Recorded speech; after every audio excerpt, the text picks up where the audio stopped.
السلام عليكم ورحمة الله وبركاته. الحمد لله حمدا كثيرا طيبا مباركا فيه، والصلاة والسلام على رسول الله وعلى آله وصحبه ومن والاه. أما بعد.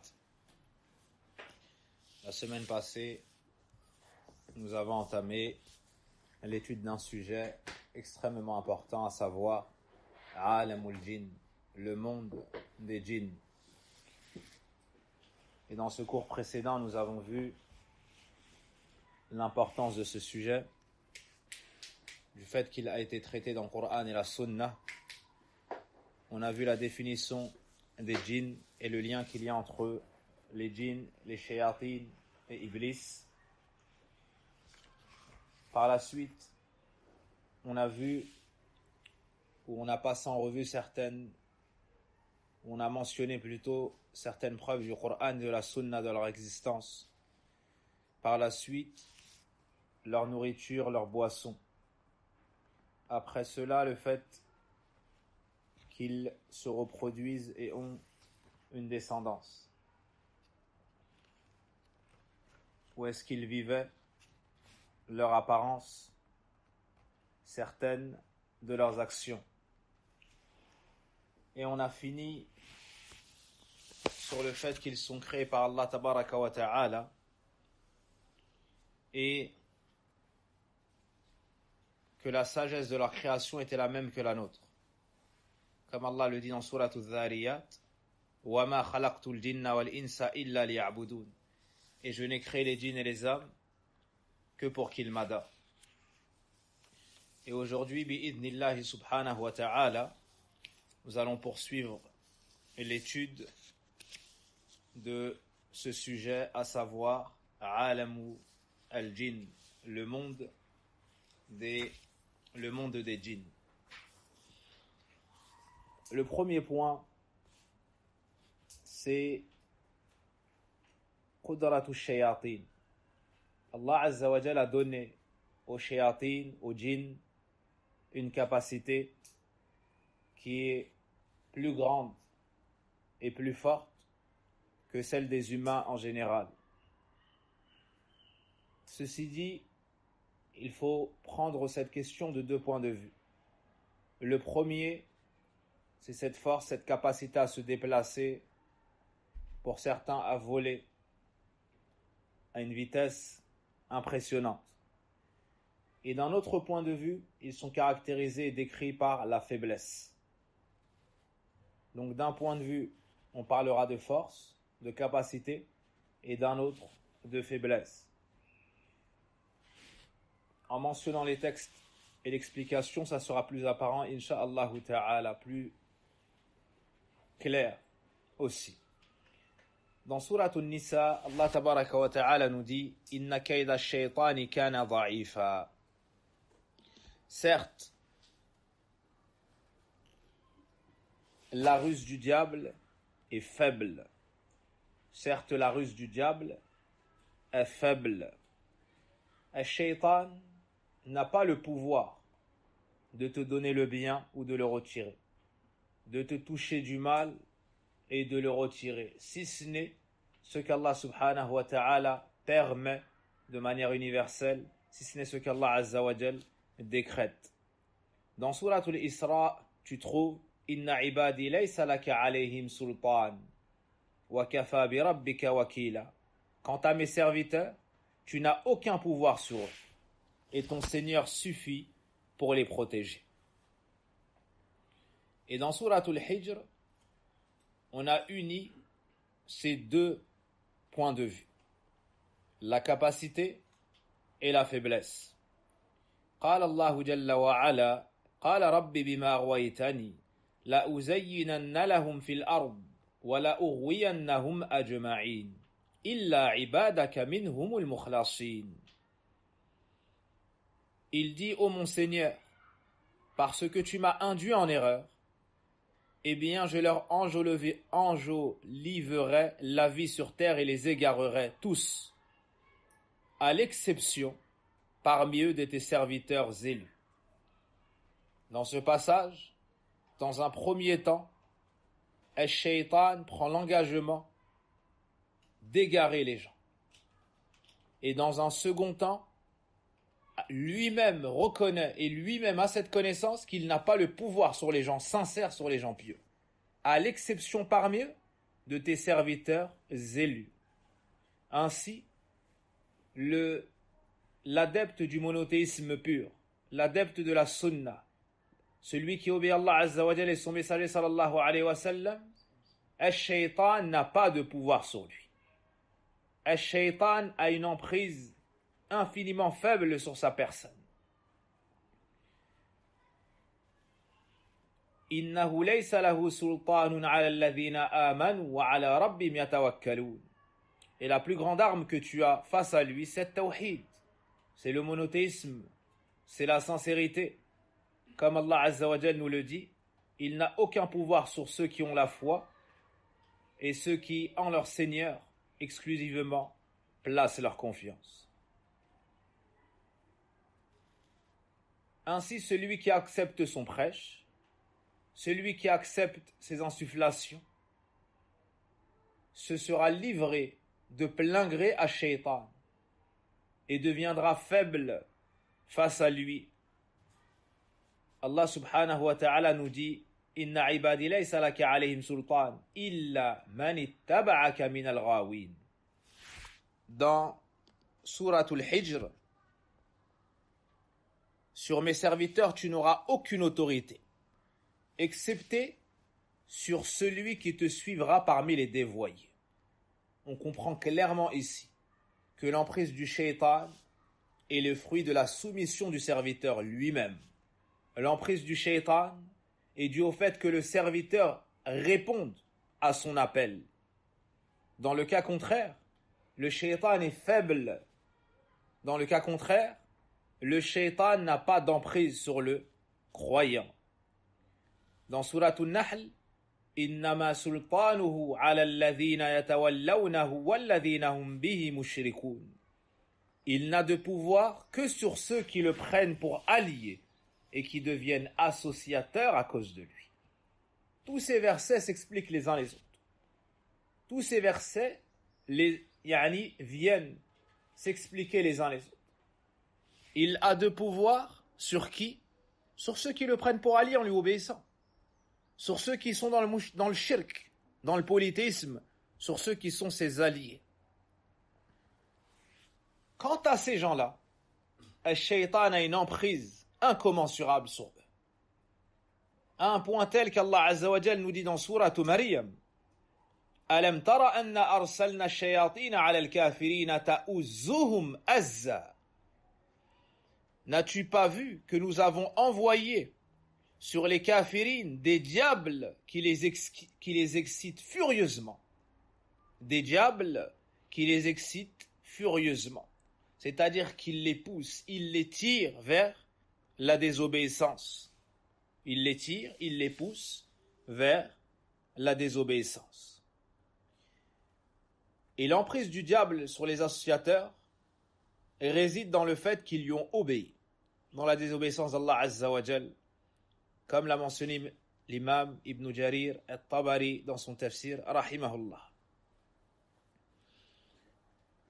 Et on verra dans un volet futur que Shaitan entre par al-waswasa, par les insufflations sataniques. Il faut donc savoir aux musulmans, il faut donc faire savoir aux musulmans que s'ils désirent être forts face au diable et le voir faible face à lui, qu'il lui faut revenir vers Allah Azza wa Jal et qu'il lui faut rester sur le chemin droit d'Allah Tabaraka wa Ta'ala. Al-Shaytan, face aux croyants forts, prend la fuite. Al-Shaytan, lorsque le serviteur se retrouve dans une grande adoration ou à la porte d'une grande adoration, il prend la fuite. Le prophète alayhi salatu wassalam nous dit au sujet de Omar ibn al-Khattab radiyallahu anhu, Inna ash-shaytana la yafruqu ay yakhaf minka ya Omar. Certes le diable a peur de toi, ô Omar. Certes le diable a peur de toi, ô Omar. Apporté par Ahmed et Tirmidhi. Ainsi, celui qui a une foi forte, celui qui est sur la vérité, qui recommande le bien, qui proscrit le mal, Ash-Shaytan ne restera pas avec lui. Le prophète alayhi salatu wassalam nous dit: Inni la anzuru shayatin al-jinni wal-ins farru min Omar. Le prophète alayhi salatu wassalam nous dit: je vois que les démons parmi les diables et parmi les humains se sauvent de Omar. Ils se sauvent de Omar ibn Khattab radiyallahu anhu, rapporté par At-Tirmidhi. Ceci n'est pas propre à Omar radiyallahu anhu, mais si le croyant a une foi forte, ça peut lui arriver également. Ainsi, le prophète sallallahu alayhi wa sallam nous dit: Innal mu'mina la yunsa shaytanah kama yunsa ahadukum ba'irahu fi safar. Rapporté par Ahmed rahimahullah. Le prophète alayhi salatu wa sallam nous dit, Ibn Kathir a expliqué le mot yansa par ya'khudhuhu binasiyatih. Le prophète alayhi salatu wa sallam nous dit donc: certes, le croyant prend le diable par son toupet, c'est-à-dire qu'il le dirige après qu'il eût été récalcitrant, il le dirige, il le maîtrise, comme l'un d'entre vous dirige son chameau. Le chameau, dans un premier temps, il tente de défier son propriétaire, il tente de se rebeller, il tente d'en faire qu'à sa tête, mais une fois maîtrisé, il devient plus malléable. Pareillement pour Ash-Shaytan, comme nous le dit le prophète alayhi salatu wassalam. Ainsi le croyant bat et fait se soumettre le diable. Et rappelez-vous ce que nous avons mentionné la semaine passée, que les djinns et les shayatin étaient sous la direction de Sulayman alayhi salam. Ils étaient à ses ordres, ils travaillaient sous ses ordres alayhi salam. Comme on l'a vu dans Surah Saba. Et parmi ceux celui qui avait la foi la plus forte et la plus complète sans aucun doute, notre prophète Mohammed sallallahu alayhi wa sallam. Écoutez ce hadith. Et il y en a plusieurs dans ce sens. Abu Darda radiyallahu anhu nous dit: Qama fina ou qama Rasulullah sallallahu alayhi wa sallam yusalli. Le message d'Allah sallallahu alayhi wa sallam s'est levé et prié. Fasami'na yaqulu a'udhu billah mink, a'udhu billahi mink, a'udhu billahi mink. On a entendu le prophète alayhi salatu wa sallam dans sa prière dire: je cherche refuge auprès d'Allah contre toi, 3 fois. Thumma qal al'anuka bila'natillah. Je te maudis par la malédiction d'Allah. Il a dit cela à 3 reprises. Wa basata yadahu. Puis il a tendu la main, ka'annahu yatanawalu shay'an, comme si il allait prendre quelque chose. Walamma sa'aluhu. Quand lui ont posé la question, qala inna aduwallah iblisa ja'a bishihabin min nar. Lorsqu'ils lui ont demandé sur la cause de son agissement, il a répondu: certes, l'ennemi d'Allah, Iblis, est venu avec une braise de feu et il a essayé de me toucher au visage. Certes, Iblis, l'ennemi d'Allah, est venu avec une braise de feu pour me la porter au visage. Faqultu a'udhu billahi mink. J'ai alors dit à 3 reprises: je cherche refuge auprès d'Allah contre toi. Mais il n'a pas, il ne s'est pas reculé. Donc il a dit la suite, et il a dit: aradtu an akhudhahu. J'ai voulu me saisir de lui.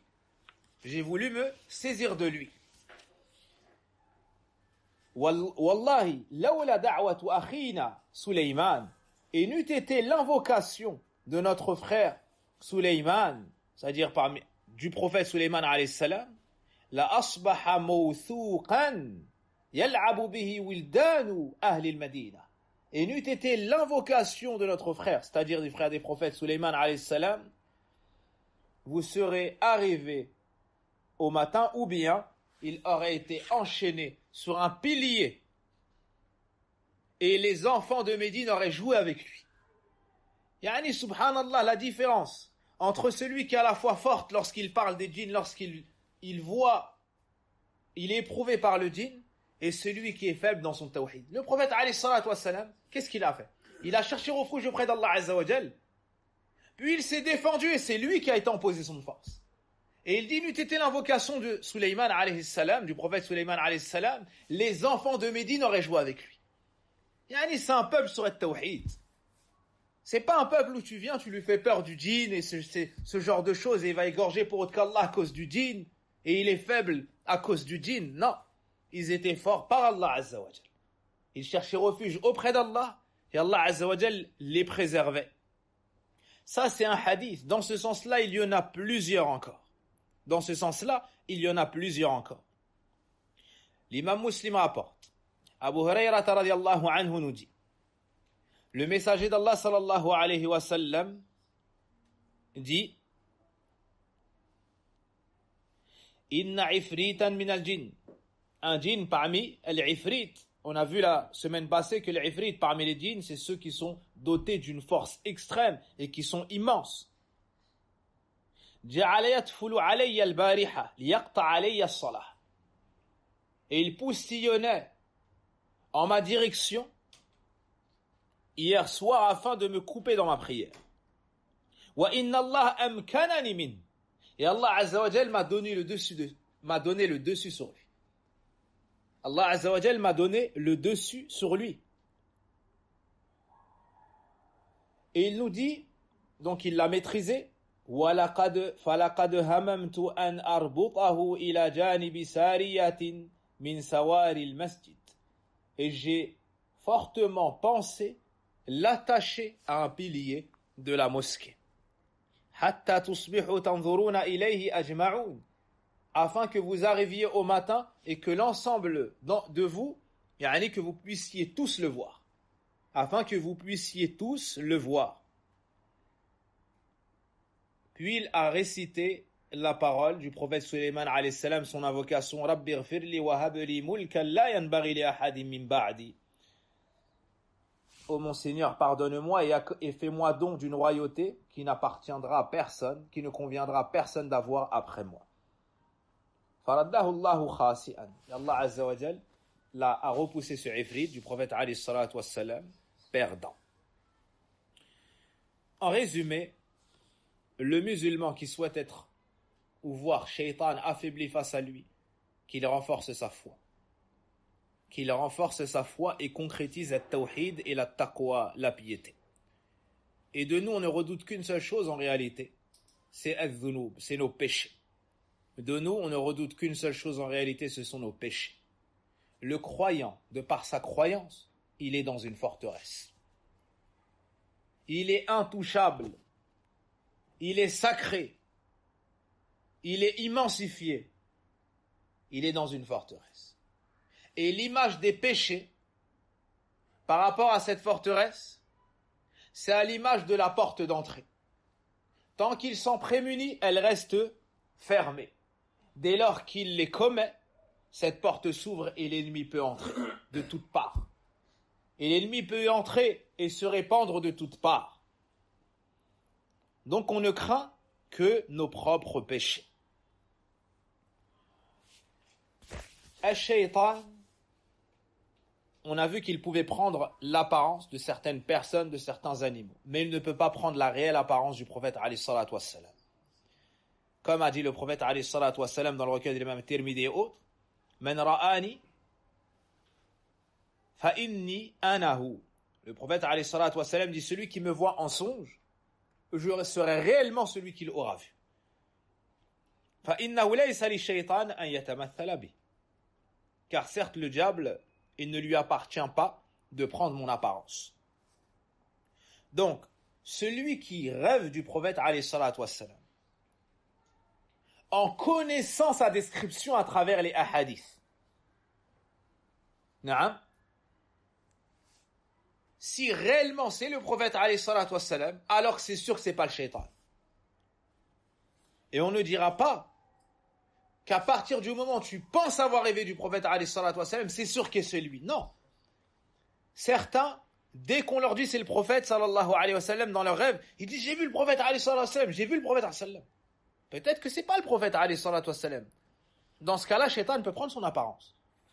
Mais si c'est réellement le prophète alayhi salatu wassalam, alors le shaitan ne peut pas prendre son apparence. Comment savoir si c'est lui ou non? Un homme a fait un rêve. Il a dit j'ai vu le prophète alayhi salatu wassalam. Abdullah ibn Abbas ou un autre lui a dit Sifli man ra'ayt. Décris-moi celui que tu as vu. Il lui a dit ceci, cela, il était comme ceci, comme ça. Il lui a dit en effet c'est le prophète alayhi salatu wassalam. Donc pour pouvoir affirmer cela, il faut connaître sa description. Sinon, on s'en tiendra à cette parole. J'ai vu une personne dans mon rêve et on m'a dit que c'est le prophète alayhi salatu wassalam. On m'a dit que c'est le prophète sallallahu alayhi wa sallam. Al-din mukallafuna mithluna. Les djinns sont responsables, ils ont reçu des ordres, des interdits, tout comme nous. Celui qui obéit au prophète alayhi salatu wassalam rentre au paradis. Celui qui lui désobéit rentre en enfer. Dans Surat Al-Dhariyat, le verset que vous connaissez tous, وَمَا خَلَقْتُ الْجِنَّ وَالْإِنسَ إِلَّا لِيَعْبُدُونَ.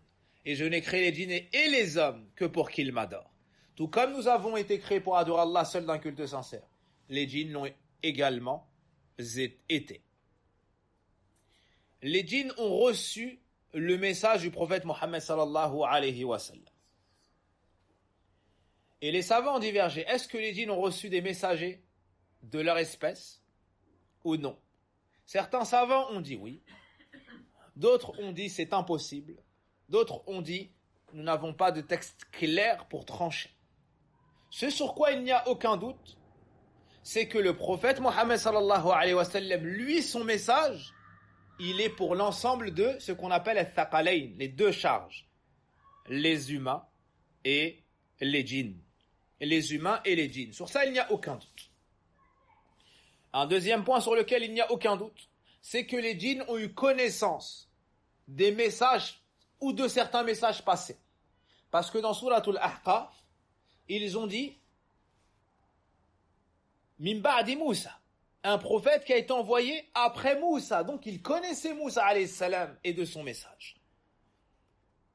Et s'il n'a pas dit Isa, bien qu'il soit plus proche, les savants expliquaient en disant parce que la base de la législation de Isa, c'est celle de Moussa alayhi salam. Donc ils ont mentionné la base. Quant aux preuves qu'ils sont responsables, qu'ils sont visés par les ordres, par les interdits, donc par la rétribution, le paradis, l'enfer, le jugement, dans Suratul An'am, Allah subhanahu wa ta'ala nous dit Ya ma'ashara al-jinn wal-ins alam ya'tikum rusulun minkum يقصون عليكم آيات وينذرونكم لقاء يومكم هذا قالوا شهدنا على أنفسنا وغرتهم الحياة الدنيا وشهدوا على أنفسهم أنهم كانوا كافرين.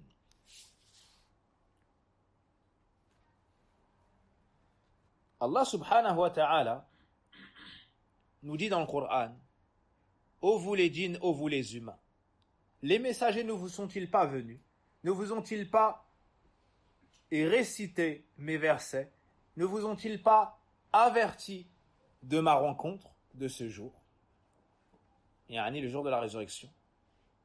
Ils répondront, ils diront, nous attestons de cela sur nous-mêmes. Mais nous avons été trompés par ce bas monde. Et ils attesteront contre leur propre personne qu'ils étaient du nombre des kafirs. Ça c'est pour al-jinn, c'est pour aussi al-ins. Dans Suratul A'raf, Allah subhanahu wa ta'ala nous dit وَلَقَدْ ذَرَأْنَا لِجَهَنَّمَ كَثِيرًا مِنَ الْجِنِّ وَالْإِنسِ. Nous avons apprêté, nous avons préparé pour l'enfer bon nombre de djinns et de ins. Bon nombre de djinns et de ins. On a mentionné le verset de Suratul Ahqaf Inna sami'na kitaban unzila min ba'di Musa. Nous avons entendu un livre. Donc un groupe de djinns a entendu le prophète alayhi salatu wassalam réciter. Il était dans la salat avec ses compagnons, ils ont écouté la lecture du Coran, ils se sont convertis à l'islam, ils ont adhéré au tawhid et l'ont propagé par la suite. Donc parmi eux, il y a des nuzur, il y a des avertisseurs. Il y a des nuzur, il y a des avertisseurs. Donc le prophète alayhi salatu wassalam, sans divergence, a été envoyé aux ins et également aux djinns, comme l'a dit Ibn Taymiyyah dans Majmu' al-Fatawa rahimahullah ta'ala. Aussi dans Surat al-Isra, Allah Azza wa Jalla, lorsqu'il lança son défi de venir avec un Coran semblable, il a englobé al-djinn dedans. Il a englobé al-djinn dedans. Donc ça nous laisse entendre qu'ils sont responsables et qu'ils sont visés par les textes. قُلْ لَإِنِ اجْتَمَعَتِ الْجِنُّ قُلْ لَإِنِ اجْتَمَعَتِ الْإِنسُ وَالْجِنُّ عَلَى أَنْ يَأْتُوا بِمِثْلِ هَذَا الْقُرْآنِ لا يأتون بمثله ولو كان بعضهم لبعض ظهيرا. Dit, si l'ensemble des ins et des djinns se réunissaient pour apporter un Coran semblable, ils ne pourraient le faire. Ils ne pourraient amener un Coran identique. Quand bien même ils s'entraideraient les uns et les autres. Dans Suratul Jinn, Allah nous dit قُلْ أُوحِيَ إِلَيَّ أَنَّهُ اسْتَمَعَ نَفَرٌ مِّنَ الْجِنِّ فَقَالُوا إِنَّا سَمِعْنَا قُرْآنًا عَجَبًا. Dit, il m'a été révélé qu'un groupe de djinns écoutait. Ils écoutaient ma lecture durant la salat. Ils ont écouté le Coran. فَقَالُوا إِنَّا سَمِعْنَا قُرْآنًا عَجَبًا. Ils dirent donc, nous avons entendu une lecture merveilleuse. Nous avons entendu une lecture merveilleuse. Yahdi ila ar-rushdi fa amanna bih, qui guide à la droiture. Nous avons donc eu foi en cela. Wala nushrika bi rabbina ahada. Et plus jamais nous n'associerons quoi que ce soit ou qui que ce soit à notre Seigneur. Pareillement dans Suratul Ahqaf. Pareillement dans Suratul Ahqaf. Et dans la Sunna, on a l'information de à leur sujet. Dans la Sunna, on a l'information à leur sujet. Le hadith d'Abdullah ibn Abbas dans Al-Bukhari et Muslim.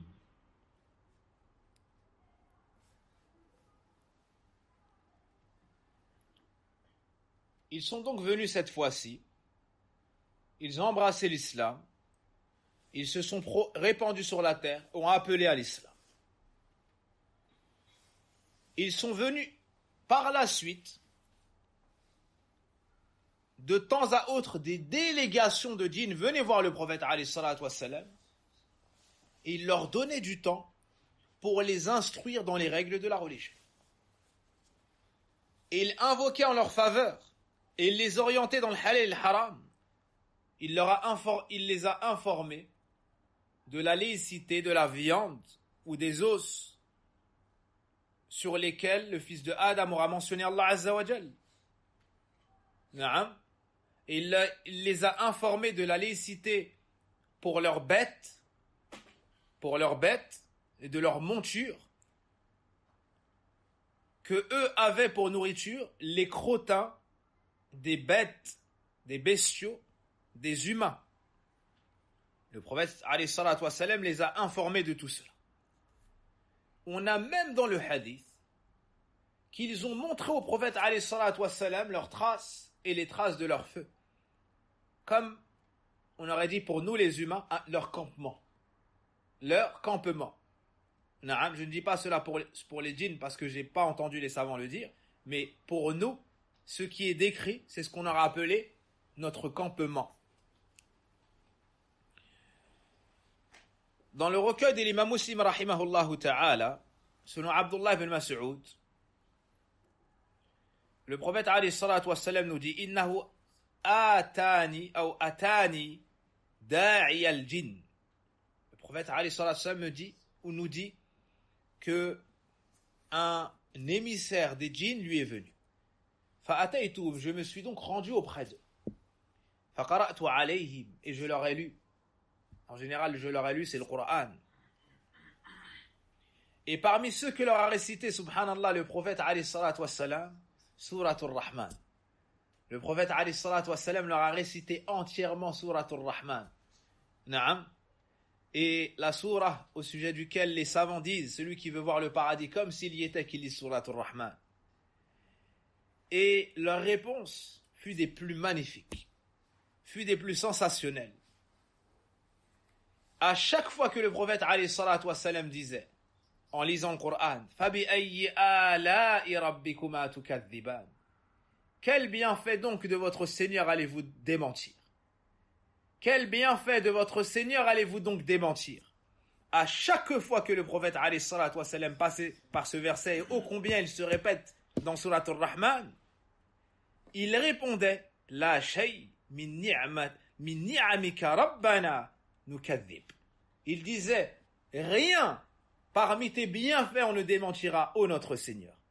À chaque fois que le prophète sallam passait par ce verset, et il se répète beaucoup, il répondait, on ne reniera aucun, on ne démentira aucun de tes bienfaits, ô notre Seigneur. Et il rajoutait, falakal hamd, toutes les louanges te reviennent de droit. Ça c'est les djinns, subhanallah. Ça c'est la parole des djinns. Naam. Et ce hadith est rapporté par Al-Bazzar, par Al-Hakim, et il est dans Sahih Al-Jami'. Rahmatullahi alayhim. Ibn Kathir a détaillé ces textes et les a mentionnés dans le tafsir de Suratul Ahqaf. Dans le tafsir de Suratul Ahqaf. Et dans les livres de Sira, tu trouves la mention de Jinnu Nasibin. Tu trouves la mention des djinns de Nasibin plutôt. Nasibin. C'est un coin vers le Yémen. Et ce sont ces djinns-là qui sont venus et ont écouté la lecture du prophète alayhi salatu wassalam. Passons maintenant, à partir du moment où nous avons dit qu'ils étaient mukallafoun, responsables, na'am, tout comme les humains sont responsables. Chez les humains, il y a ceux qui ont la foi forte. Il y a ceux qui ont la foi faible, ceux qui sont croyants, ceux qui sont mécréants, ceux qui sont à la sunnah, ceux qui sont à la bid'a, et ainsi de suite. Ben, pareillement chez les djinns. Ils ne sont pas tous à la même échelle. Parmi eux, il y a les croyants pieux. Parmi eux, il y a les croyants faibles. Parmi eux, il y a les gens de Ahlus Sunnah. Parmi eux, il y a les gens de Ahlul Bid'ah. Parmi eux, il y a les dévoyés. Parmi eux, il y a ceux qui ont telle autre religion et telle autre, et ainsi de suite. Naam. Dans Suratul Jinn, Allah Azza wa Jal nous dit وَأَنَّ مِنَّا صَالِحُونَ وَمِنَّا دُونَ ذَلِكَ كُنَّا طَرَائِقَ قِدَدًا. Dans Suratul Jinn, Allah subhanahu wa ta'ala nous relate leurs paroles. Et il y a certes parmi nous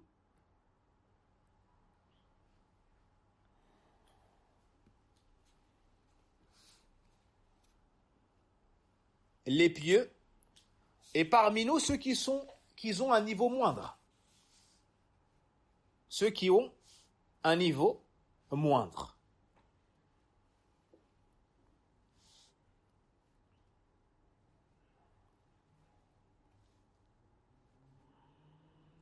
Il y a parmi nous des vertueux et d'autres qui le sont moins. Nous étions divisés en différentes sectes. Nous étions divisés en différentes sectes.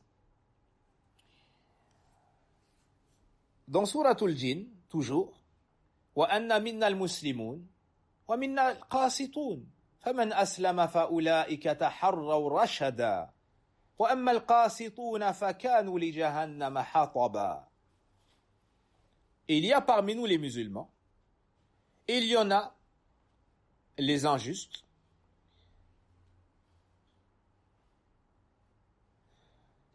et ceux qui se sont convertis à l'islam sont ceux qui ont cherché la droiture.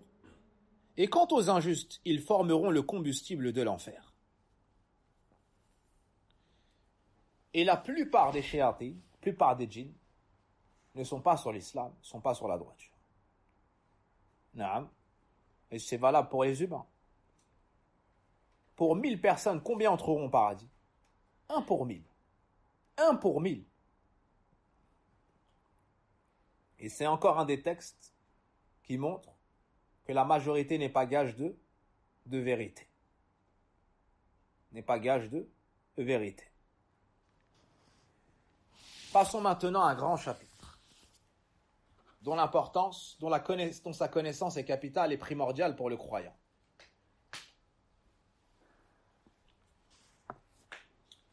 Adawatu shaytan libni Adam.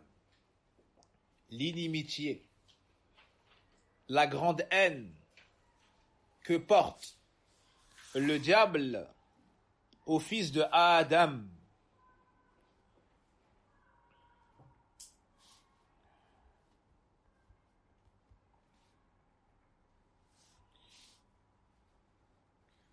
C'est une haine, c'est une inimitié qui est très ancienne et qui est inscrite dans l'histoire, en commençant par le Coran. En commençant par le Coran. Le shaitan est plein de rancune, de colère, de véhémence, de haine, d'inimitié à l'égard de notre père Adam qu'il a jalousé depuis son premier jour, avant même que son âme soit insufflée dans son corps.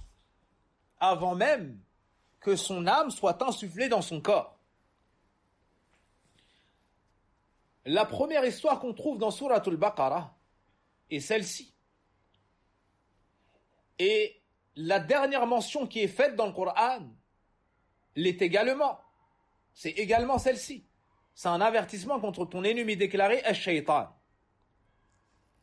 Dans le recueil de l'imam Muslim, Anas ibn Malik radiyallahu anhu nous dit: Lamma sawara Allahu Adam fil jannah tarakahu ma sha'a Allah an yatruka. Le prophète alayhi salatu wassalam nous dit, lorsque Allah représenta Adam, donc il lui donna sa forme, il le créa, lui donna sa forme, mais avant de lui insuffler son âme. Il lui donna sa forme. Puis il le délaissa, ou plutôt il le laissa le temps qu'il eût voulu le laisser. فَجَعَلَ إِبْلِيسَ يَطِيفُ بِهِ.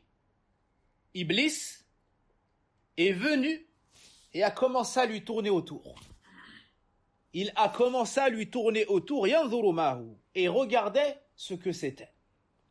فَلَمَّا رَآهُ أَجْوَفْ, lorsqu'il a vu qu'il avait une cavité. Il y a un intérieur. عَرَفَ أَنَّهُ خُلِقَ خَلْقًا لَا يَتَمَاسَكْ. Il a su qu'il avait été créé de sorte à ne pas pouvoir patienter face à toute épreuve.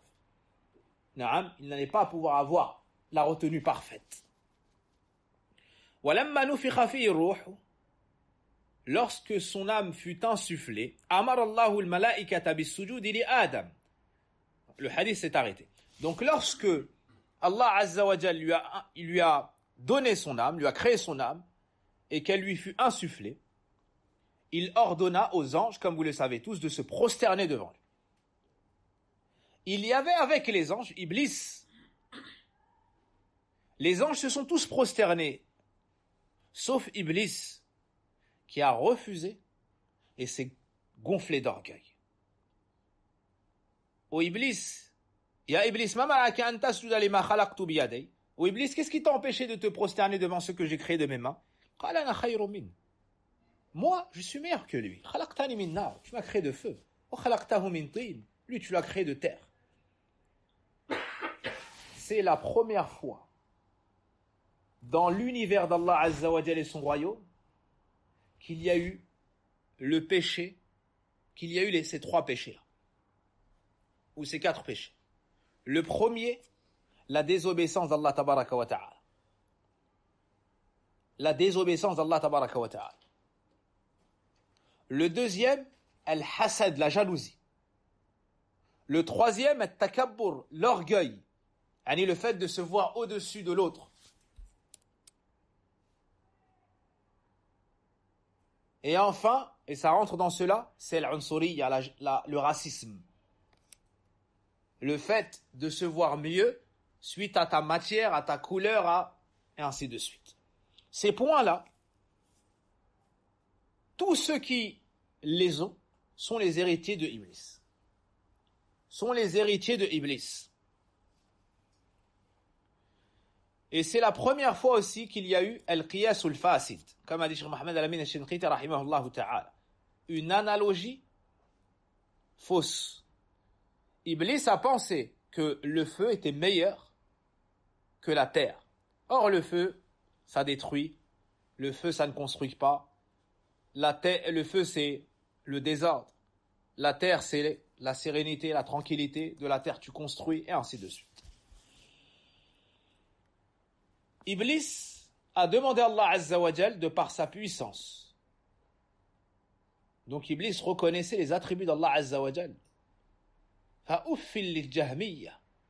Subhanallah. Iblis a été meilleur que certaines sectes qui renient les attributs d'Allah Azza wa Jal. Iblis a dit Fabi'izzatik. Par ta puissance. Il a reconnu cet attribut d'Allah Azza wa Jal. Iblis croyait aussi au jour de la résurrection. Anzirni ila yawmi yub'athun. Accorde-moi un délai jusqu'au jour de la résurrection. Malheur à ceux qui ne croient pas au jour de la résurrection, Iblis est meilleur que dans cela. Donc Iblis a demandé un délai à Allah Azza wa Jal, par sa puissance, de le laisser jusqu'au jour de la résurrection, et il prend l'engagement de tous nous égarer, sauf les serviteurs élus parmi nous, sincères parmi nous. Dans Souratul A'raf, قال فأنذرني إلى يوم يبعثون قال فإنك من المنظرين. Il dit, accorde-moi un délai jusqu'au jour de la résurrection. On lui dit, ou bien il dit, tu es certes parmi ceux qui ont ce répit-là. Il a donc une haine profonde à l'égard de Adam alayhi salam et il veut sa vengeance. Ainsi, il souhaite s'attaquer et il a pris l'engagement de s'attaquer à toute sa descendance. Dans Souratul A'raf, on nous décrit cela en nous disant فَبِمَا أَغْوَيْتَنِي لَأَقْعُدَنَّ لَهُمْ صِرَاطَكَ الْمُسْتَقِيمَ ثُمَّ لَآتِيَنَّهُمْ مِنْ بَيْنِ أَيْدِيهِمْ وَمِنْ خَلْفِهِمْ وَعَنْ أَيْمَانِهِمْ وَعَنْ شَمَائِلِهِمْ وَلَا تَجِدُ أَكْثَرَهُمْ شَاكِرِينَ. Accorde-moi un délai jusqu'au jour où ils seront ressuscités. Tu es certes, Allah lui dit, tu es certes de ceux à qui le délai est accordé. Puisque tu m'as mis en erreur, donc c'est Shaitan qui dit cela, je m'assoirai pour eux sur ton droit chemin. C'est-à-dire que j'obstruerai tout chemin qui mène au bien. Je ferai tout mon possible pour qu'ils ne fassent aucune bonne œuvre. Puis je les assaillerai de devant, de derrière, de leur droite, de leur gauche. L'ennemi, lorsqu'il vient à toi, il tente de t'attaquer. Soit il est face à toi, soit il vient de derrière, soit il vient de la droite, soit il vient de la gauche. Naam. Et par la suite, il y a eu les moyens technologiques qui ont fait que ils peuvent venir même d'en haut. Si ce n'est que en haut, souvent c'est d'où descend la miséricorde d'Allah Azza wa Jal. Donc très souvent on ne mentionne pas en haut. Naam, pourquoi? Parce que c'est l'endroit du déversement de la miséricorde d'Allah tabaraka wa ta'ala. Dans Souratul Isra, on nous dit وَاسْتَفْزِزْ مَنِ اسْتَطَعْتَ مِنْهُمْ بِصَوْتِكَ وَاجْلِبْ عَلَيْهِمْ بِخَيْلِكَ وَرَجُلِكَ. Excite par ta voix ceux d'entre eux que tu pourras. Rassemble contre eux ta cavalerie et ton infanterie. Associe-toi à eux dans leurs biens et leurs enfants et fais-leur des promesses. Or, le diable ne leur fait que des promesses ne leur fait des promesses qu'en tromperie. Allah subhanahu wa ta'ala, par miséricorde et pitié envers nous, nous a mentionné cette histoire dans le Coran. Pour qu'on connaisse notre ennemi, pour qu'on se prémunisse contre lui et qu'on soit sur nos gardes. Et il nous dit clairement dans le Coran, dans Surat Fatir, Inna shaytana lakum adu, fattakhidhu aduwa. Certes, le diable est pour vous un ennemi, prenez-le donc en ennemi.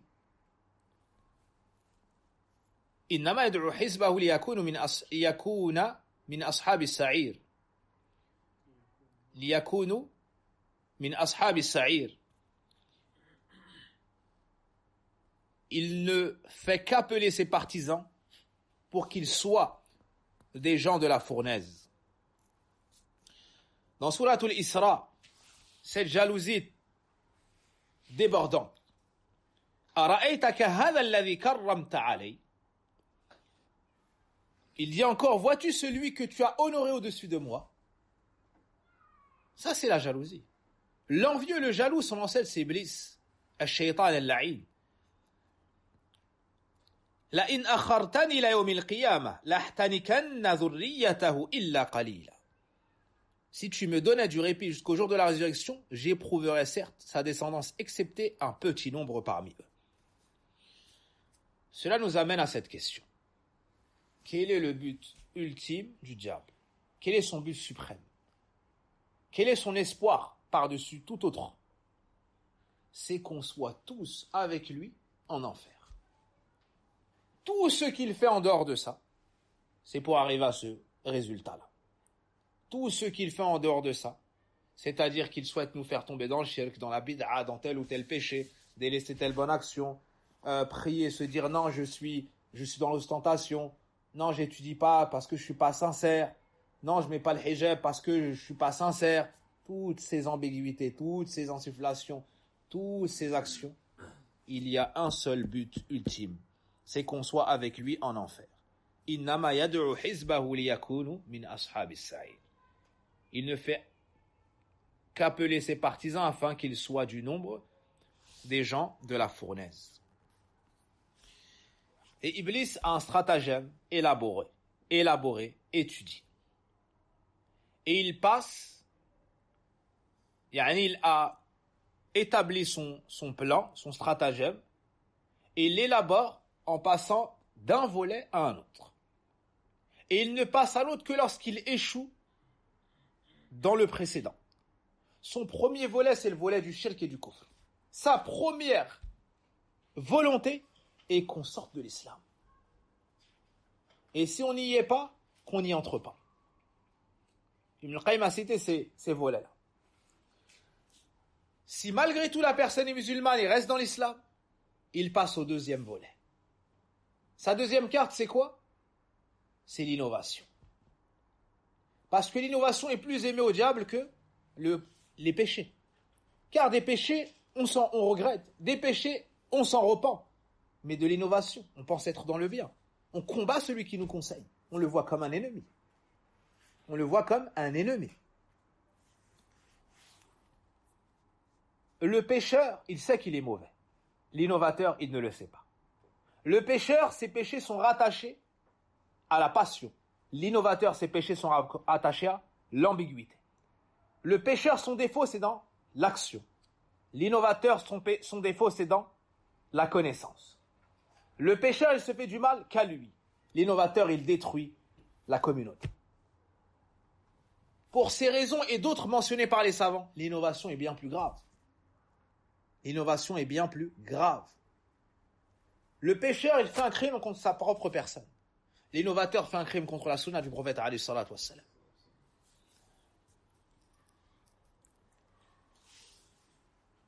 Donc, s'il ne réussit pas à faire tomber la personne dans le polythéisme majeur, il passe à l'innovation. Dans Sourate Al-Hashr, Allah subhanahu wa ta'ala nous dit كمثل الشيطان إذ قال للإنسان اكفر فلما كفر قال إني بريء منك إني أخاف الله. Al-Shaytan, l'instigateur du mal, subhanallah, il fait tomber les gens dans le mal, puis il dit j'ai rien à voir avec vous. J'ai rien à voir avec vous. Ils sont semblables au diable quand il dit à l'homme, sois incrédule, mécrois. Puis quand il a mécru, il dit, je te désavoue car je redoute Allah, le Seigneur de l'univers. Car je redoute Allah, le Seigneur de l'univers.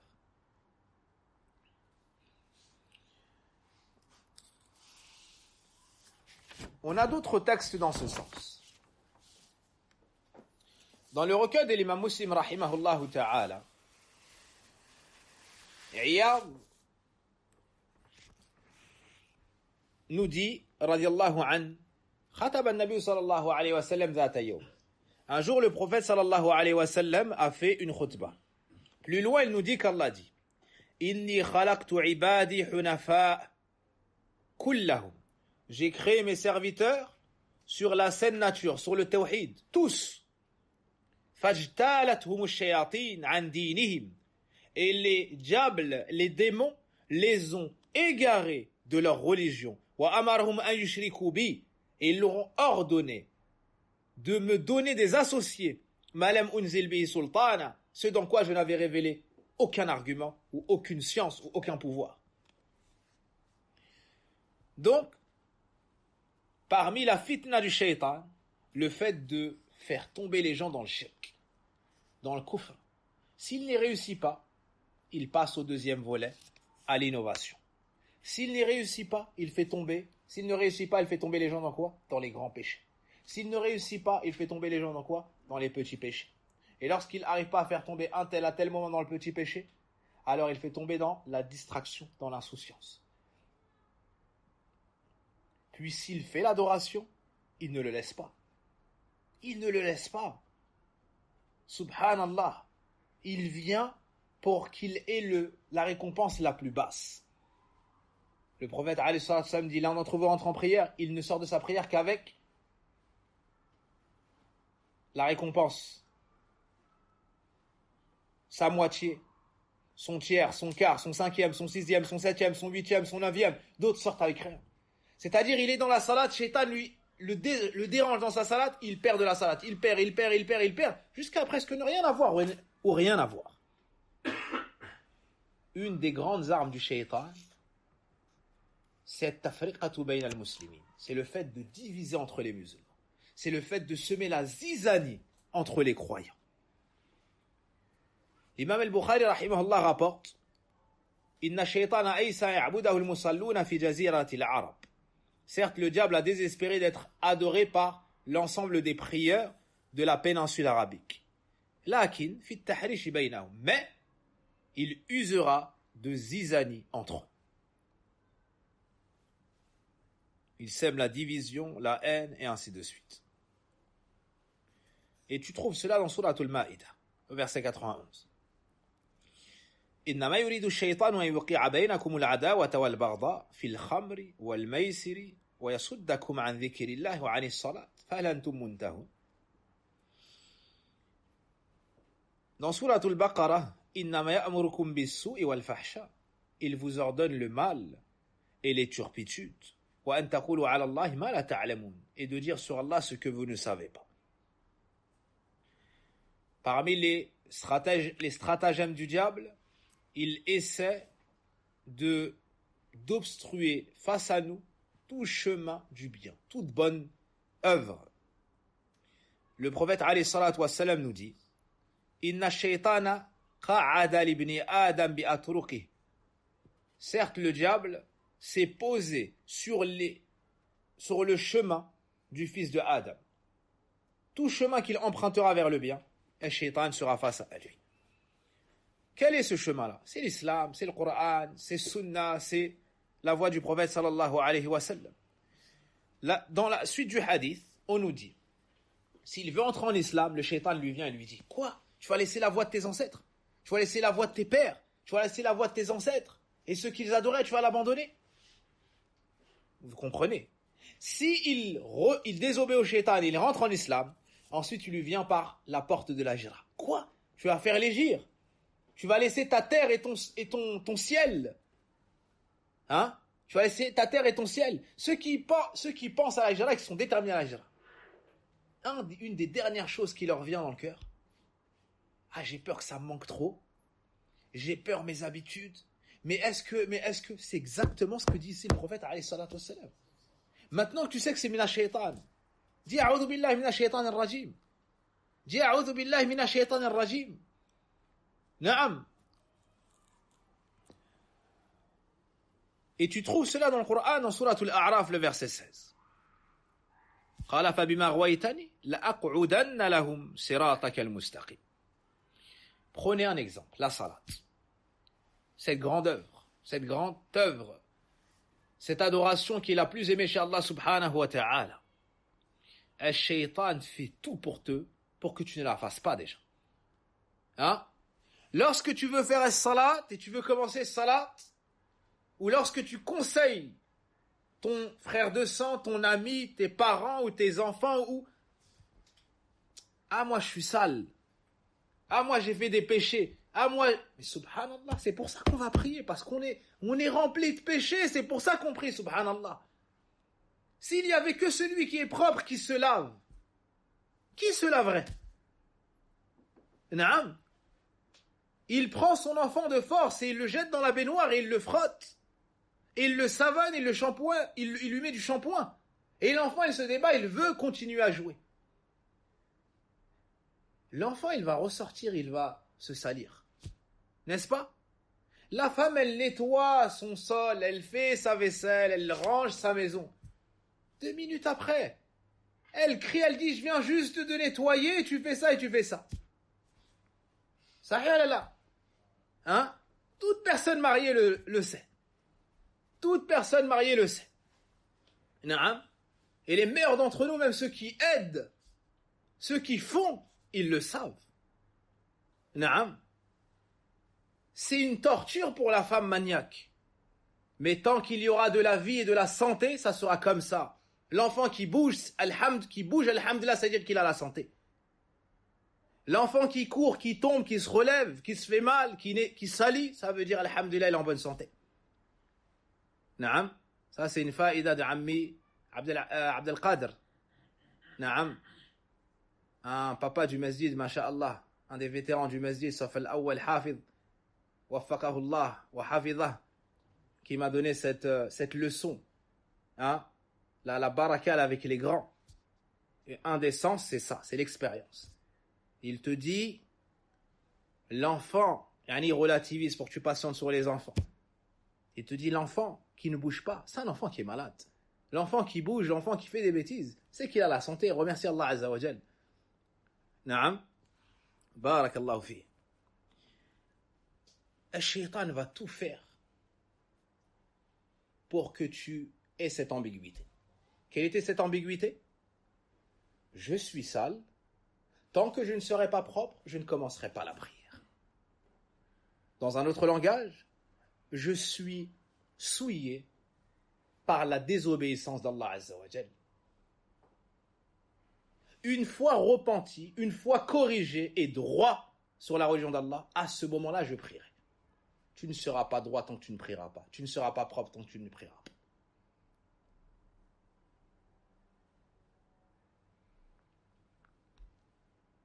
Comment? Je n'ai pas envie d'être hypocrite, j'ai envie d'être vrai. Moi, je fais des bêtises et je vais prier à côté, ça va pas ensemble. Quand j'arrêterai de faire des bêtises, je prierai. Toutes ces ambiguïtés, on les a entendues. Ah, mais lui, il prie. Ah, il fait le frère. Hein? Toi, tu fais quoi? Tu fais le kafir ou là, tu fais quoi? Hein? Il fait le frère. Zahma, il va à la mosquée. On a entendu ça aussi. On a entendu ça aussi. Ça nous a touché un peu. Plus c'est passé, j'allais dire au-dessus des têtes. Non, sous les pieds. Sous les pieds. Naam. Ces mêmes personnes-là qui sont venues par la suite t'interroger, te demander. Naam. Et par la suite, des gens comprennent. Wallahi, hier, j'étais avec un ami d'enfance qui était avec moi au collège. Subhanallah. Puis au lycée. Un vrai ami d'enfance. Et maintenant, alhamdulillah, il est à la sunna. Il veut apprendre, il étudie. At-tawhid. Il m'a ramené des feuilles où il y avait écrit le sens de la ilaha illallah. Et la sunna et des savants, ils me disaient, est-ce que ça c'est bon? Est-ce que ça c'est bon? Masha'Allah. Et presque il s'excuse et il remercie. Il me dit, quand on était plus jeune, au lycée, et que tu venais, naam, et que tu refusais de rester au quartier, et que tu partais faire ça, presque on avait une mauvaise opinion de toi, on n'était pas content parce que comme pour nous, tu nous abandonnais, tu étais hautain. Et maintenant, on a compris que tu pouvais pas te nuire à toi-même en restant au milieu de nous dans nos bêtises. Tu devais te protéger toi.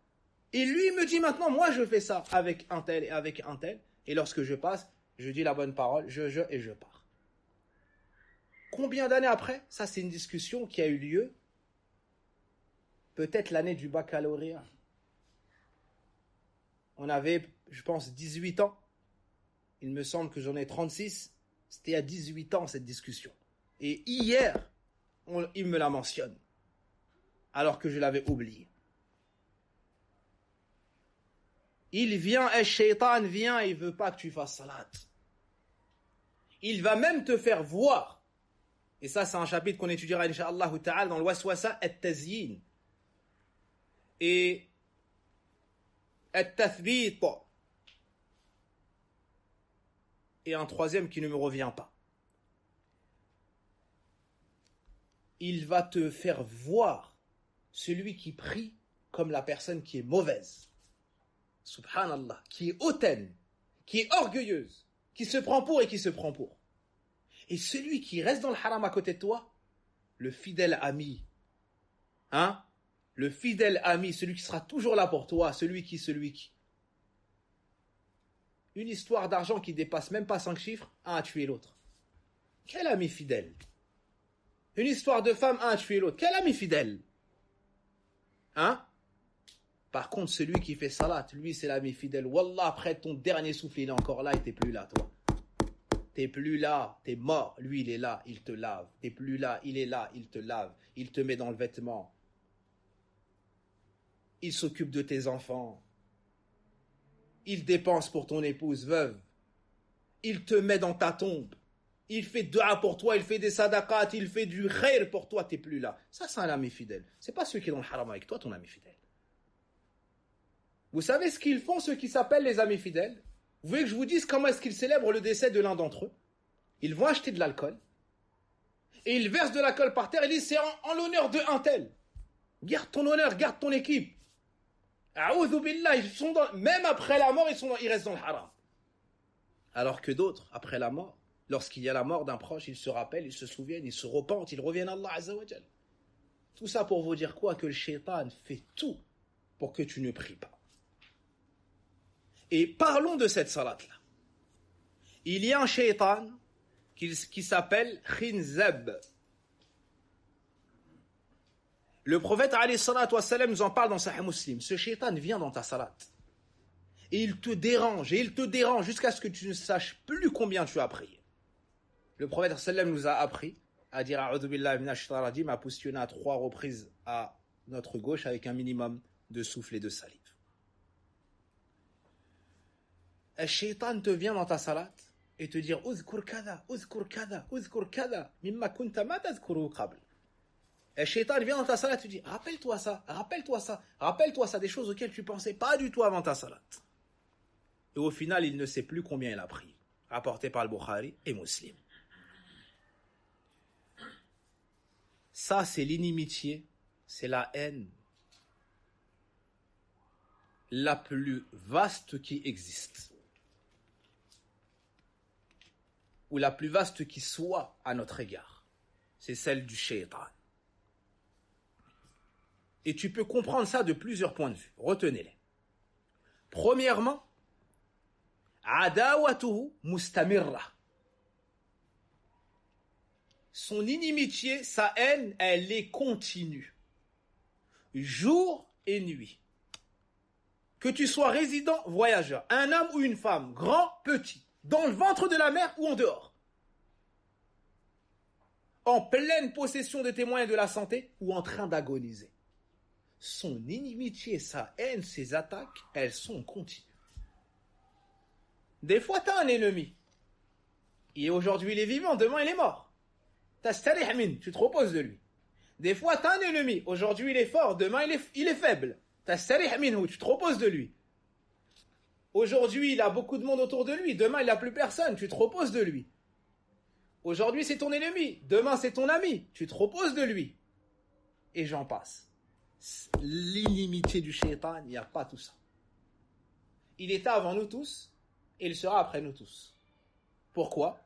Parce qu'Allah Azza wa Jal lui a permis de rester jusque quand? jusqu'au jour de la résurrection. Ça, c'est le premier point qui montre que son inimitié, c'est la pire. Deuxièmement,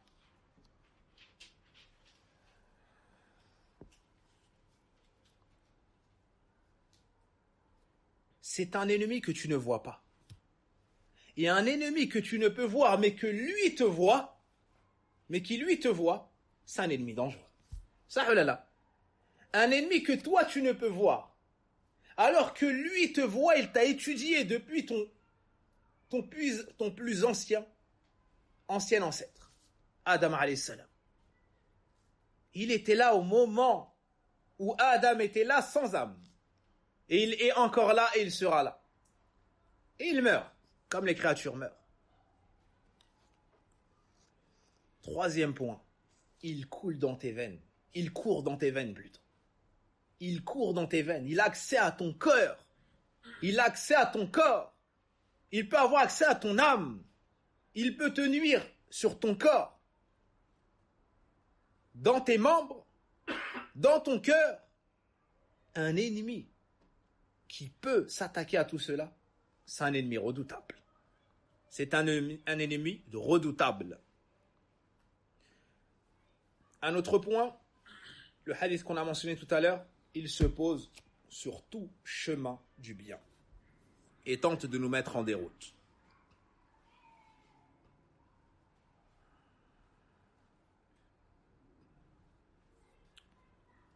Les ulama nous disent que Ash-Shaytan, il me semble Ibn al-Qayyim rahimahullah, Ash-Shaytan dit, ou bien Ash-Shaytan étudie la personne. S'il voit d'elle qu'elle tend vers la ferveur dans l'adoration et la rigueur, il essaie de la faire tomber dans l'exagération, dans le roulou. Et s'il voit d'elle qu'elle est plutôt faible et a du laxisme, il tente de la faire tomber dans le contraire, dans le laxisme, dans le laisser-aller. Son but, c'est que tu ne sois pas sur la sunna dans le juste milieu. Ash-Shaytan ne te laisse pas prier tranquille. Lorsqu'il y a l'adhan, Ash-Shaytan se sauve et il lâche un gaz, un paix précisément, avec un son donc, puis il revient. Quand il y a l'iqama, pareillement, puis il revient. Et il tente de te waswas dans la salat. Jusqu'à la fin. T'es pas sincère, tu pries pas pour Allah. Tu faisais tel péché, là tu viens, tu te tiens dans la salat. Tu crois qu'Allah Azza wa Jalla va accepter cette salat-là? Naam. En vrai, tu pries pour ça, en vrai, kada, en vrai. Rappelle-toi ça, t'as pas oublié de faire ça, t'as pas oublié de fermer la porte à clé, t'as pas oublié de récupérer les enfants là, il va te faire rappeler beaucoup de choses. Peut-être même des choses que en dehors de la salade, tu fais tout toi volontairement pour t'en souvenir, t'arrives pas, et dans la salade ça vient, t'as deux doigts de, subhanallah, peut-être presque de te réjouir de cette chose-là. Mais c'est pour t'enlever ce qui est encore plus grand, la récompense, le lien avec Allah Azza wa Jal. Le lien avec Allah Azza wa Jal. On pourrait prendre l'exemple du hijab. Ash-Shaytan vient à la musulmane et il lui dit, toi tu vas mettre le hijab alors que ta mère ne le met pas. Toi tu crois que t'es mieux que ta mère, ou que t'es mieux que ta grand-mère, ou t'es mieux que telle personne sainte qui fait que du bien, ou t'es en France, déjà on est mal vu, déjà on est stigmatisé, déjà il y a le racisme, déjà il y a. C'est dur de s'intégrer. Hein? Et toutes ces choses-là. Ils vont dire de toi, ils vont faire, tu peux te faire agresser, et toutes ces ambiguïtés. Hein? Toutes ces ambiguïtés. Tu ne pourras plus faire de tel sport, telle activité, tel travail. On dira de toi que tu es une femme soumise.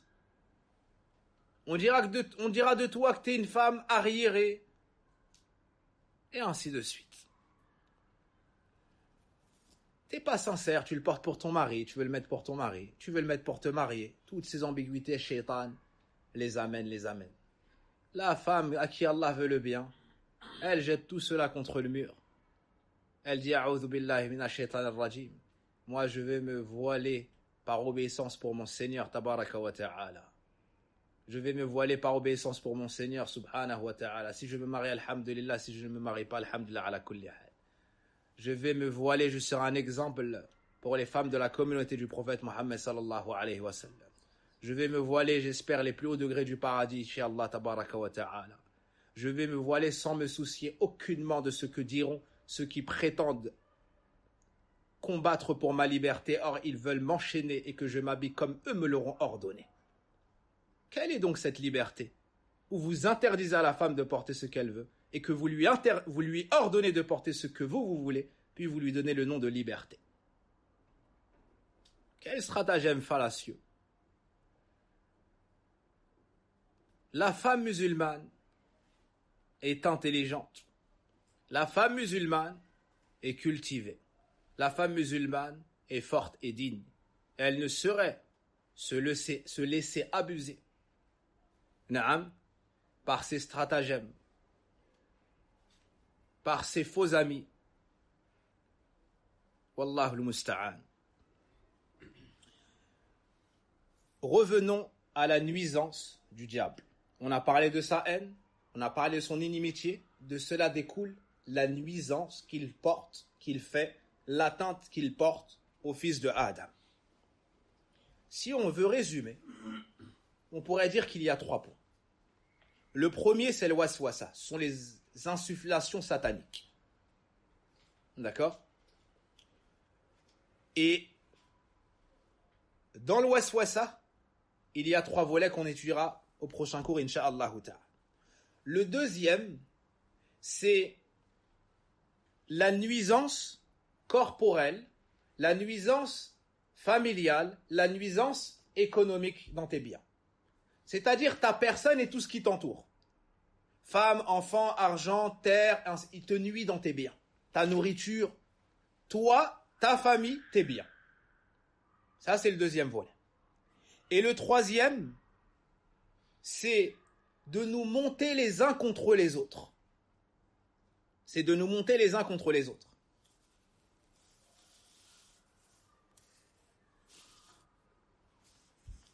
Et ce procédé satanique, il est utilisé par certaines personnes qui utilisent cette politique diviser pour mieux régner. C'est une règle connue et ancienne. Et le père de cette règle-là, c'est Shaitan. Naam. Allah subhanahu wa ta'ala nous dit Inna alladhina attaqaw idha massahum ta'ifun mina ash-shaytani tadhakkaru fa idha hum mubsirun. Donc là, on va parler de la nuisance corporelle. On va parler du deuxième point. La nuisance du shaitan et ses différentes attaques sur nous. Là, on parle des croyants. Là, on va parler des croyants. Un shaitan, concrètement, qu'est-ce qu'il peut et qu'est-ce qu'il tente de te faire? Allah Azza wa Jal nous montre déjà que ça a lieu chez les gens pieux. Ceux qui sont pieux, on nous parle de ceux qui sont pieux. Lorsque des diables les touchent, ils se rappellent et voici qu'ils sont clairvoyants. C'est-à-dire que Shaitan trouve une porte. Quelle est cette porte? Ibn al-Qayyim dit il y en a 3. Chez les gens pieux, il y a 3 portes. La première, c'est la porte de la colère. C'est-à-dire, si tu es masha'Allah, tu es bien, Shaitan va scruter ces 3 choses-là pour entrer. La première, c'est la colère. La première, c'est la colère.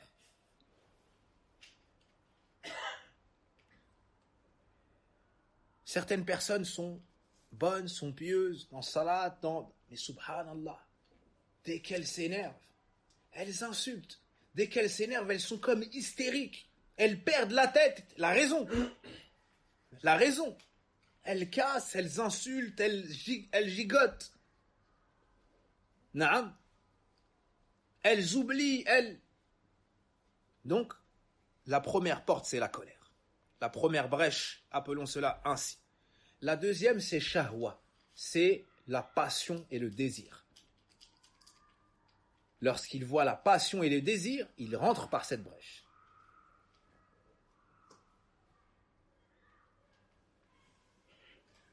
Le troisième volet, la troisième brèche, c'est le rafla, c'est l'insouciance. C'est l'insouciance. Il est dans la dunya comme s'il allait jamais mourir. Hein? Il oublie son dîn, il oublie le retour vers Allah, il oublie les ordres, il oublie les interdits, il oublie qu'il est surveillé par Allah Azza wa Jal. Passons maintenant à l'énumération de points concrets. Ton ennemi, il est dangereux. Son inimitié est déclarée. Il te voit, tu ne le vois pas. Donc il faut connaître ces points-là pour pouvoir s'en prémunir. Ash-Shaytan n'a laissé personne, ni même les prophètes. Allah subhanahu wa ta'ala nous mentionne l'histoire de Ayyub alayhi salam dans Surat Sad. وَاذْكُرْ عَبْدَنَا أَيُّوبَ إِذْ نَادَى رَبَّهُ أَنِّي مَسَّنِيَ الشَّيْطَانُ بِنُصْبٍ وَعَذَابٍ. Et rappelle-toi notre serviteur Ayyub, lorsqu'il invoqua ou lorsqu'il appela son Seigneur, le diable m'a infligé binusbin wa adhab. Binusbin, dans le tafsir, ils disent ta'ab. Il m'a infligé une fatigue, une détresse, une épreuve. Tu trouves ces termes-là. Wa adhab, ici ils ont traduit par souffrance. Dans le tafsir, j'ai trouvé dans mes biens. Dans mes biens. Il m'a attaqué dans mes biens, dans ma famille, dans ce que je possède. Les savants ont dit, et on trouve ça aussi dans un texte de Anas ibn Malik Inda bin Nu'aym, pendant 18 ans, Ayyub alayhi salam est resté malade. Certains savants ont dit, il ne restait plus un endroit de son corps sans qu'il ne soit touché par la maladie. Allahu Akbar. Il ne restait plus un endroit sans qu'il ne soit touché par la maladie. Tout le monde s'est éloigné, si ce n'est son épouse, qui a pris soin de lui. Il a été dit qu'elle a coupé ses cheveux, qu'elle a vendu cela pour s'occuper de Ayyub alayhi salam, du prophète Ayyub alayhi salam.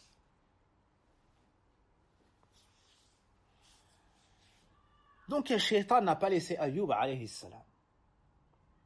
Et combien et que d'hommes et que de femmes souffrent des attaques du shaitan.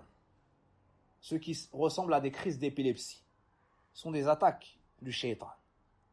Et c'est arrivé à la femme noire, pieuse, qui nettoyait la mosquée du prophète alayhi salatu wassalam, qui est venue voir, Ya Rasulallah, invoque Allah afin qu'il me soigne. Usra'. Et il lui a dit, si tu veux, j'invoque Allah azza wa jal, qu'il te soigne, il te soignera, incha'Allah, et si tu veux, tu patientes et tu auras le paradis. Écoutez la pudeur, la piété, l'intelligence de cette femme. Elle répond, Bel asbir, je choisis de patienter, je choisis le paradis malgré l'épreuve. C'est cela que doivent dire les femmes musulmanes aujourd'hui. Je choisis le paradis malgré l'épreuve. Vous me calomniez, vous me combattez dans mon voile, vous ceci et cela. Vous dites que à partir de 13 ans, la femme est en droit de donner son corps à un adulte pour qu'il commette la fornication avec elle, mais qu'il faut attendre 18 ans pour que je sois assez intelligente, parce que je ne suis qu'une femme pour savoir que je veux véritablement porter le voile. La femme musulmane, elle est au-dessus de tout ça. La femme musulmane est au-dessus de tout ça. Elle se dit, également, elle se dit, moi je patienterai sur tout votre mal. Et Inch'Allah, j'aurai le paradis. Cette femme a répondu, je choisis plutôt de patienter. Mais lorsque je fais ces crises, je me dévoile, je me découvre. Invoque donc Allah afin que je ne me découvre pas. Allahu Akbar. Dans sa maladie, dans son épreuve, dans sa recherche du paradis, elle n'a pas oublié sa pudeur. Elle n'a pas oublié sa pudeur.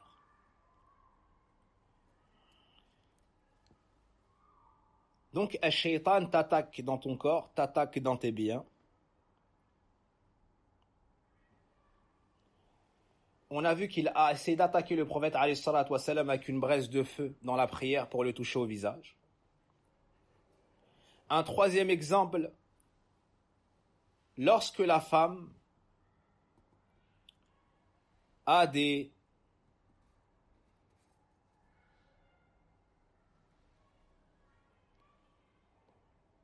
j'oublie le terme de nifas, des ménorrhées,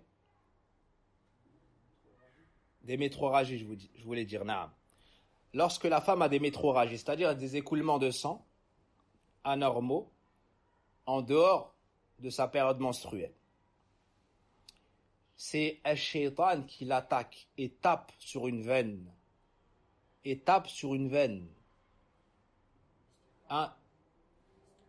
Non. C'est les métrorages, non.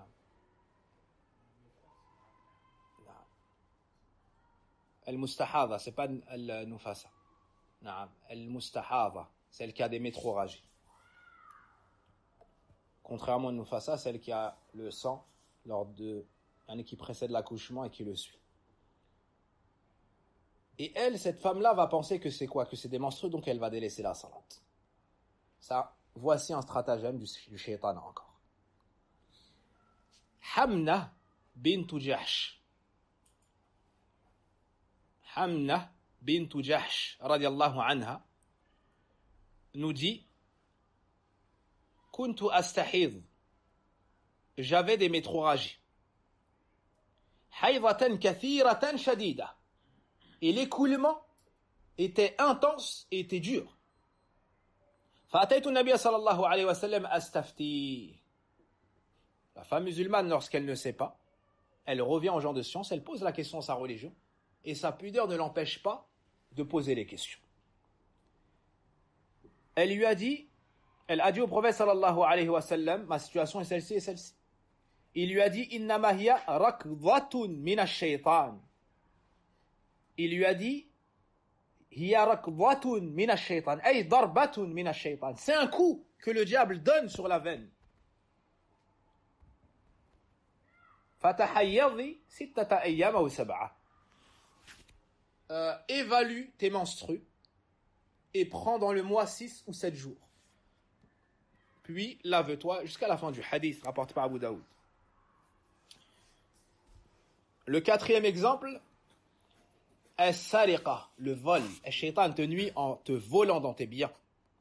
Lorsque Abu Hurayra a été chargé par le prophète alayhi salatu wassalam de préserver zakat al-fitr, Ash-shaytan est venu, un diable est venu 3 nuits de suite et a volé de la sadaqa. A tenté de voler de la sadaqa. On a également étudié le hadith lorsque le prophète sallallahu alayhi wa sallam nous dit que celui qui rentre chez lui dit bismillah et lorsqu'il mange dit bismillah, le diable dit il dit à ses compagnons, vous n'avez ni lieu de séjour ici, ni dîner.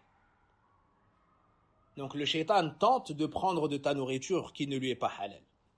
Dans un autre hadith, celui de Hudayfa dans Sahih Muslim, il me semble, إذا لم يذكر اسم الله على طعام إذا لم يذكر اسم الله على طعامه إذا لم يذكر الله على طعامه استحله الشيطان. Lorsque le croyant ne mentionne pas le Allah sur sa nourriture, le diable se l'accapare ou se la rend licite.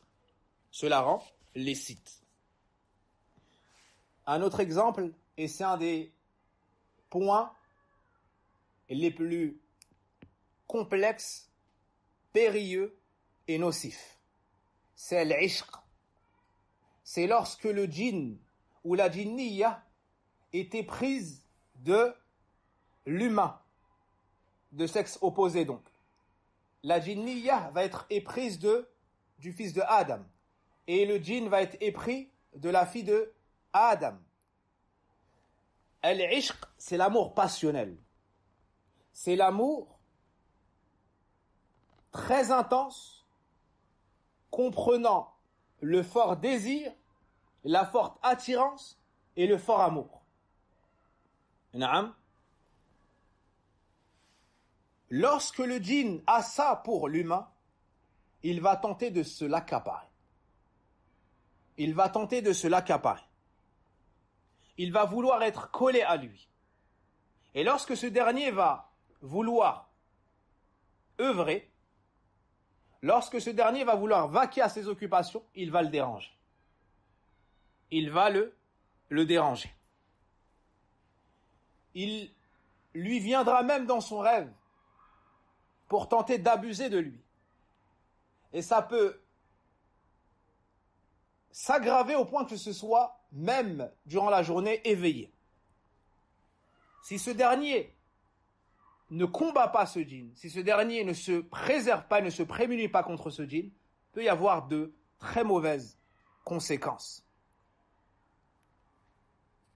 Al-ishq, c'est une maladie gravissime. Et par cette maladie, il peut y avoir une grande emprise. La personne peut se mettre à avoir beaucoup ou à faire beaucoup de rêves érotiques. Naam. Ou à être bloqué durant la nuit et sentir une présence sur sa personne. Ça peut se manifester de beaucoup de manières. Puis, elle l'empêche d'avancer dans ses activités. Que ce soit le travail, il sera épuisé. Au moment de vouloir se marier, il se manifestera à nouveau pour faire capoter son affaire. Il lui mettra des doutes tout le temps. Oui, c'est vrai, il a ça, il me plaît la situation, mais il y aura toujours un mais. Peut-être que ça n'ira pas plus tard. Peut-être que il est trop petit, il est trop grand, il est pas assez riche, il est trop riche, il y aura toujours quelque chose. En réalité, le djinn veut juste lui mettre du waswas pour ce elle ne se marie pas ou il ne se marie pas. S'il combat son nefs et se marie, le djinn reviendra et lui montrera les défauts et lui cachera les qualités et mettra la zizanie entre les deux et fera en sorte qu'il le haïsse ou qu'il la haïsse. En apparence, il n'y a pas, en étudiant, on ne verra pas de problème concret qui amène à ce niveau de dispute. Mais en réalité, c'est le djinn qui sème la zizanie. En réalité, ça sera le djinn qui sèmera la zizanie ou la djinniya. Et certes, cela arrive chez les djinns à cause de l'ishq, ça arrive aussi chez les shayatin ins. Ça arrive aussi chez les gens qui eux-mêmes sont des shayatin, des désobéissants d'Allah subhanahu wa ta'ala. Donc il ne faut pas se soumettre. Il ne faut pas se laisser faire. Il faut combattre, il faut chercher refuge auprès d'Allah, il faut renforcer sa foi, il faut se repentir, il faut délaisser les péchés, il faut lire le Coran, il faut se faire ruqya, et tout ce qui amène à se défaire des chaînes de ces démons.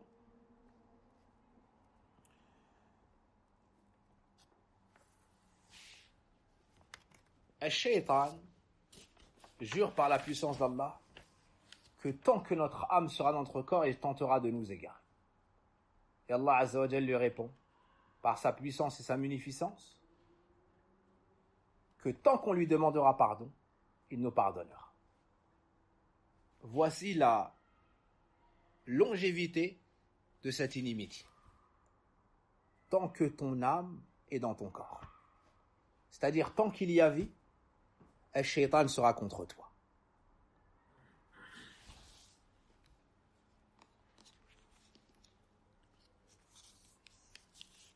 Il y avait un dernier volet que je voulais mentionner,